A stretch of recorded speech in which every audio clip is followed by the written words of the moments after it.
What's up, guys, and welcome back to my reading journey. I hope we're all doing absolutely fantastic, and today we're gonna continue with Discourses of Epictetus. And let's get started with the next chapter, chapter 4, on progress or moral advance.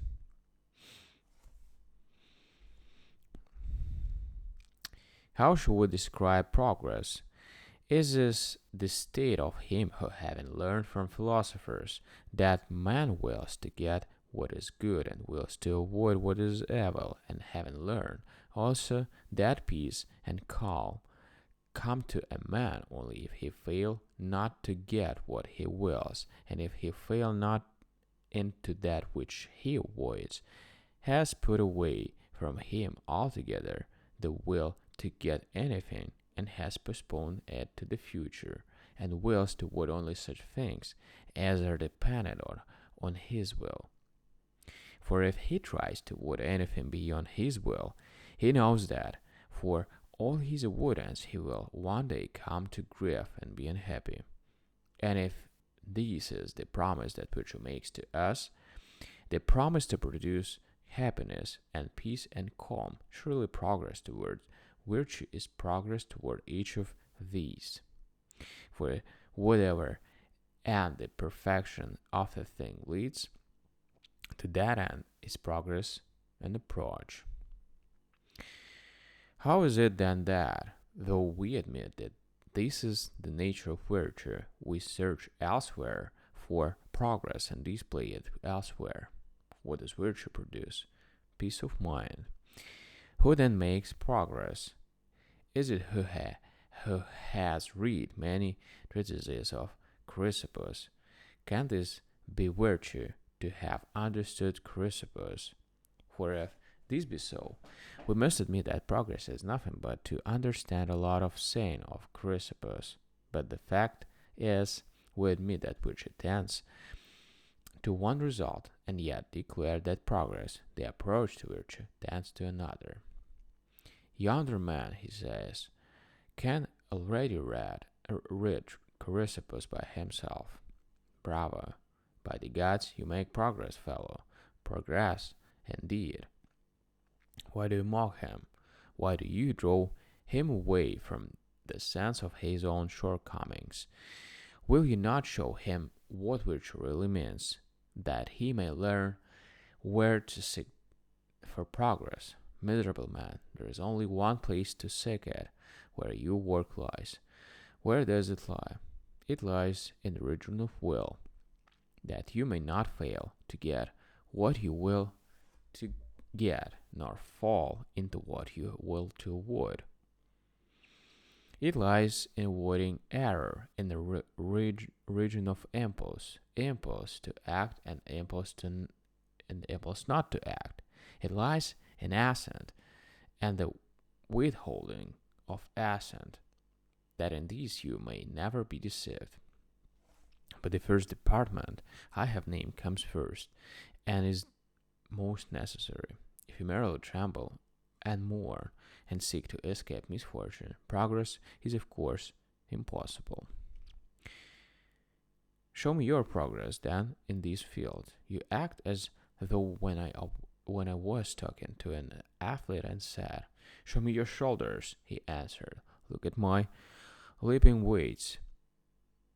That is for you and for your leaping weights to look to. I want to see the final result of your leaping weights. Take the treatise on impulse and learn how I have read it. Slave, that is not what I'm looking for. I want to know what impulses you have for action and against it. To know what you will to get and will to avoid, how you plan and purpose and prepare, whether in harmony with nature or out of harmony with nature. Show me that you act in harmony with nature, and I'll tell you that you're making progress.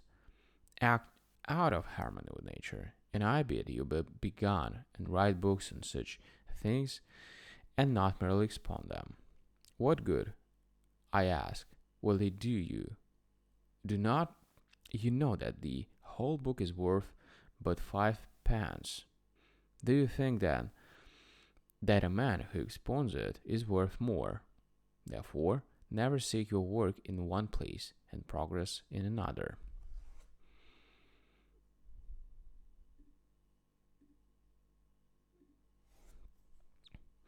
Where then is progress? If any one of you, dismissing things without, has brought his mind to bear on his own will to work out its full development, that he may bring it into perfect harmony with nature, lofty, free, unhindered, untrammeled, trustworthy, self-respecting, if he has learned that he that wills to get or to avoid what is not in his power cannot be trustworthy nor free, but must needs himself change as they change, faithful as the winds, and must needs have made himself subservient to others who can procure or hinder such things. And if, in a word, when he rises in the morning he guards and keeps these principles, wishes as one that is trustworthy, eats as one that is self-respecting, and on each occasion that rises, labors to achieve his main tasks, even as the runner makes running his own aim, and the voice trainer his training. He is the man who is indeed in the path of progress, and who has not traveled to no purpose. But if all his efforts are turned to the study of books, if on these he spends his labor, and for this has gone abroad, when I bid him go straight home, and not neglect what he finds there, for this that he has gone abroad for nothing, for is nothing. His true work is to study to remove from his life mourning and lamentation, the me and Alice for my misery, the talk of bad fortune and misfortune, and to learn what is death, what is exile, what is imprisonment, what is the cup of hemlock, that he may be able to say in prison, my dear creature, if it pleases the gods, so be it, and not such words as miserable old man that I am. Is it for these I kept my grey hairs? Plato, creature. Whose words are they? Do you think I shall name to you a mean man of no reputation? Are they not the words of Priam and of Oedipus? Are they not the words of all kinds that are? For what else are tragedies but a portrayal in such metrical form of the sufferings of men who have set their admiration on outward things? If delusion, after all, were the only means for a man to learn this lesson, the lesson that not one of the things beyond the compass of our will concerns us, then I, for my part, would choose a delusion such as this, if it should procure me a life on undisturbed tranquility. I leave it to you to see what you choose.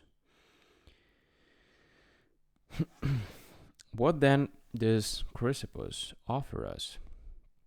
That you may know, he says, that these truths from which tranquility and peace of mind come to men are not false. Take my books, and you shall find that what gives me peace of mind is true and in harmony with nature. O great good fortune, O great benefactor, who shows us the way, and yet, though all men have raised temples and altars to Ptolemy for teaching us the cultivation of the crops, yet what man of you ever set up an altar in honor of him who found the truth and brought it to light and published it among all men, not the truth of mere living, but the truth that leads to right living? Whoever dedicated a shrine or an image of this gift or worships God for it, I say, shall we who offer sacrifices because the gods gave us wheat or the wine, never give thanks to God that they produced this manner of fruit in the mind of man, whereby they were to show us the true way of happiness. Alright, guys. So, thank you for joining today on this reading session. We're going to continue as usual. But tomorrow, thank you, see you, and bye.